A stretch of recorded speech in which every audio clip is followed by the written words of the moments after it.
कि एक योजना आप लोग जानते हैं कि हमारे यहाँ 2014 के बाद भारतीय जनता पार्टी सरकार जो है केंद्र में यहाँ की जनता को धोखा देने की काम किया है।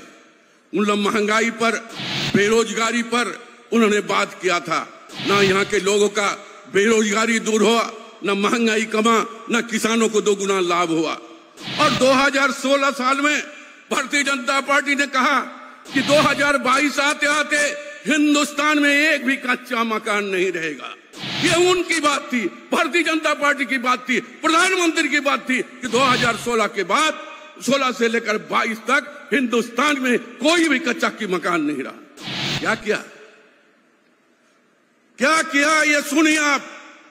सुनाने के लिए 2-4 शब्द बोलकर हम अपनी बातों को समाप्त करना चाहते हैं। 2022-23 का जो है हमारा प्रधानमंत्री आवास हमें नहीं दिया और हमारी सरकार 2019 के अंतिम महीना, अंतिम समय सरकार बनी थी। सरकार बनने के बाद पूरे देश और दुनिया में क्या हालत रही, ये सारी बात आप लोग जानते हैं। इस बात को हम दोहराना नहीं चाहेंगे। उन हालातों में भी हमारी सरकार, सभी विभाग के लोग तैनात रहे, बाहर से हो चाहे यहाँ के हो, सारे लोगों को रोजगार का भी देने की काम हम लोग ने किया और घर घर अनाज पहुंचाने की काम किया और उसका इलाज कराने की काम किया।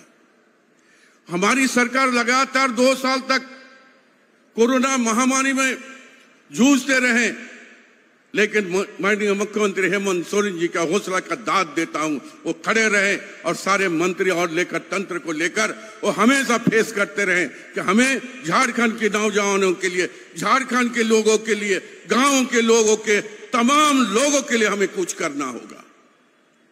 अगर हमारे माननीय मुख्यमंत्री का जो योजना उन्होंने लॉन्च करने की काम किया, जो जनता के बीच में लाने की काम किया, अगर हर एक योजना को अगर दिल की गहराई से आप सोचेंगे तो आपको यही मिलेगा कि हमारी जो सरकार है, हेमंत जी की सरकार जो है, गठबंधन की जो सरकार है, हर योजना जो है यहाँ की जनताओं के लिए समर्पित भावना से लाने की काम किया है।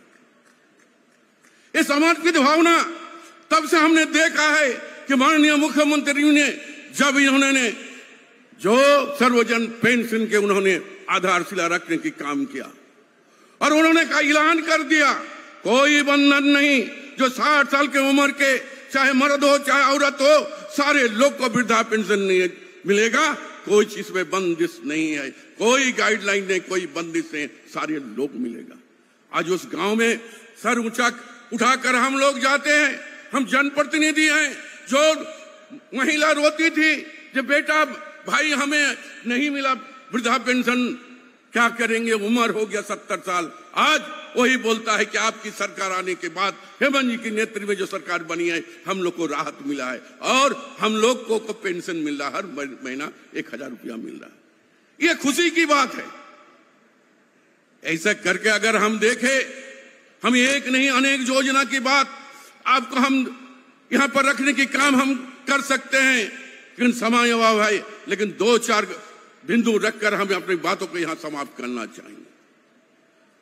चाहे आज रोजगार देने की जो परंपरा का शुरुआत हमारे माननीय मुख्यमंत्री जी ने शुरू किया है, एक चीज हम आपको बताना चाहते हैं कि सर्वजन पेंशन के बाद अगर देखा जाए तो हम लोग ने देखे कि मुख्यमंत्री रोजगार सृजन योजना, एक तरफ हम कहते हैं कि हम बहाली करेंगे, 36,000 लोगों को बहाली करने जा रहे हैं, जो अनस्किल्ड है, जो कम लिखे पढ़े हैं, उनको भी रोजगार देने के हम काम करेंगे और प्राइवेट सेक्टर में 75% लोगों को जोड़ने की जो उन्होंने एक्ट 2021 में लाया, और एक्ट यही बताता है कि यहाँ का जन जन के लोगों को, प्रत्येक घर से लोगों को यहाँ रोजगार जोड़ने के लिए काम कर रहे हैं, चाहे वो स्किल हो चाहे अनस्किल हो। यही काम हमारे माननीय मुख्यमंत्री ने कर रहे हैं।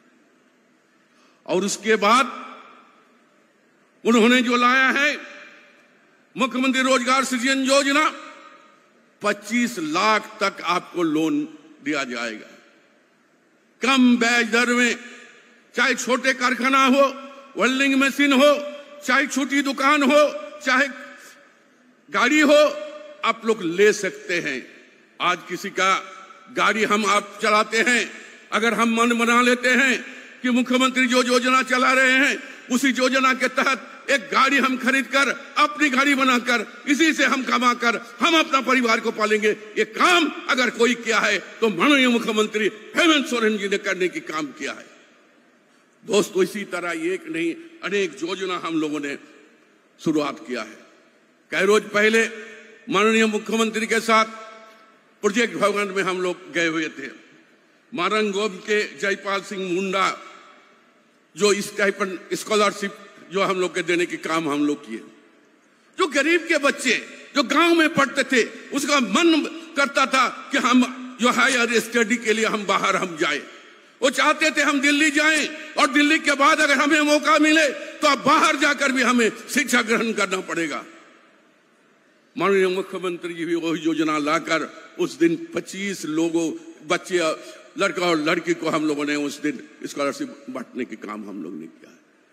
इसी तरह हम लोगों ने जब भी सरकार में आए हैं कुछ नई नई चीजों को लाकर लोगों के बीच में जाने के हम लोग ने काम किया है। आपको बताना चाहेंगे कि एक योजना आप लोग जानते हैं कि हमारे यहाँ 2014 के बाद भारतीय जनता पार्टी सरकार जो है केंद्र में यहाँ की जनता को धोखा देने की काम किया है। उन महंगाई पर, बेरोजगारी पर उन्होंने बात किया था। ना यहाँ के लोगों का बेरोजगारी दूर हुआ, ना महंगाई कमा, ना किसानों को दोगुना लाभ हुआ। और 2016 साल में भारतीय जनता पार्टी ने कहा कि 2022 आते आते हिंदुस्तान में एक भी कच्चा मकान नहीं रहेगा। ये उनकी बात थी, भारतीय जनता पार्टी की बात थी, प्रधानमंत्री की बात थी कि 2016 के बाद 16 से लेकर 22 तक हिंदुस्तान में कोई भी कच्चा की मकान नहीं रहा। क्या किया, क्या किया, ये सुनिए आप। सुनाने के लिए 2-4 शब्द बोलकर हम अपनी बातों को समाप्त करना चाहते हैं। 2022-23 का जो है हमारा प्रधानमंत्री आवास हमें नहीं दिया। जब 2022-23 के बजट हम लोग शुरुआत किए थे, माननीय मुख्यमंत्री समीक्षा बैठक में, ग्रामीण विकास का मीटिंग में उन्होंने कहा कि हर एक लाभुक को क्यों नहीं और एक पक्का का मकान दिया जाए। वो 1,20,000 भारत सरकार के प्रधानमंत्री आवास के तहत हमें मिलेगा और 50,000 करके हम अपने जो है झारखंड सरकार हम देंगे 50,000 करके। आप जो है इस बार जो आएगा सभी को 1,20,000 जो भारत सरकार का और 50,000 हम झारखंड सरकार देंगे। लोगों को लगा जब हेमंत जी ने और 50 सरकार, गठबंधन की सरकार 50,000 हमें देगा, लेकिन 2022-23 निकल गया, लेकिन एक भी आवास का पैसा नहीं आया। हमने, माननीय मुख्यमंत्री ने कई बार चिट्ठी लिखने के बावजूद भी जब नहीं मिला तो माननीय मुख्यमंत्री जी के नेतृत्व में हम लोग केंद्रीय मंत्री के या भारतीय जनता पार्टी के पास हम लोग, गिरिराज सिंह के पास हम लोग गए थे और हमें मकान अंत तक नहीं मिला।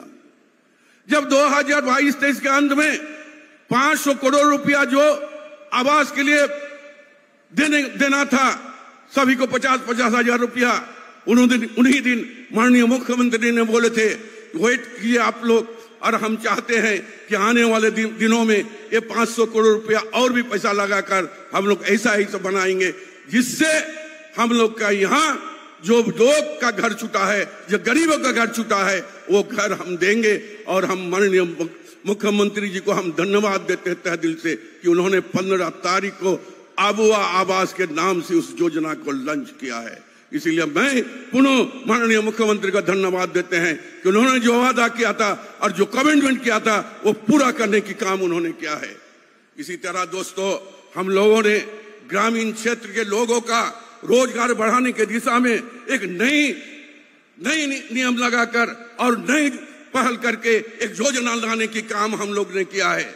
आज आप जानते होंगे कि 20 साल 25 साल पहले जो भी योजना से, चाहे वो प्रधानमंत्री योजना से हो, चाहे वो राज संपोषित योजना से हो, जो वर्तमान मुख्यमंत्री सड़क योजना के नाम से जाना जाता है, इस योजना से जो भी काम 20 साल पूर्व हो गया वो सड़क कभी नहीं बना।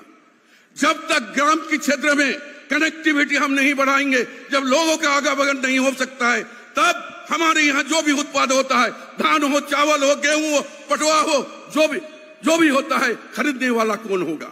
हम लोगों ने उस दिशा में काम किया। आज हम लोगों ने हजार किलोमीटर जो है पुरानी सड़क को लेने की काम किया है। दोस्तों, मैं अंत में अपना 2-4 शब्द कहते हुए मैं अपने बातों को यहाँ समाप्त करना चाहते हैं। लग रहा है कि कुछ बच्चे जो है निकल रहे हैं, इसीलिए मैं इतना ही कहना चाहेंगे कि झारखंड सरकार जो भी योजना लाई है, चाहे वो मनरेगा के तहत हम लोग सरकार की पैसा बढ़ाने की जो काम हम लोग किए, जब शुरुआती दौर पर हेमंत जी की सरकार में हम लोग मंत्री के रूप में आए थे, उस वक्त 192 रुपया मिलता था।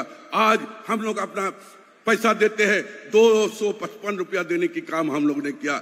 इसी तरह हम लोग बिरसा हरित ग्राम योजना के तहत हर गांव में, हर मोहल्ला में हम लोग ने ऐलान किया है कि खुद पौधा लगाओ और आने वाले दिन ये पौधा जब बड़ा होगा तुम इसका फल खाओगे, बेचोगे, तुम्हारा परिवार सुखी रहेगा। इस तरह अनेक योजना, दीदी बाड़ी योजना, दीदी बगीचा योजना, फूलो झालू योजना, पोटो हो खेल योजना के तहत बहुत सारी लिए हैं। समय अभाव है, इसीलिए सभी को अपील करते हुए कि जो सरकार जो बात करती है वो हेमंत जी करते हैं और वो बात आपके धरातल पर लाने की काम करते हैं। इसीलिए सभी से गुजारिश करेंगे कि जो सरकार आप पर समर्पित है, झारखंड पर समर्पित है, आने वाले दिनों में भी यही उम्मीद रहेगा। जिस तरह हमें समर्थन देकर आपने इस राज्य में बैठाने की काम किया है, मुझे पूरा भरोसा है कि आने वाले समय में जन समर्थन इंडिया को मिलेगा। इन्हीं चंद शब्दों के साथ यहाँ आए हुए तमाम लोगों को मैं हार्दिक हृदय से धन्यवाद देते हैं और शुभकामना भी देते हैं। फिर मिलेंगे, यही कहकर मैं अपनी बातों को समाप्त करते हैं। शुक्रिया, जय हिंद।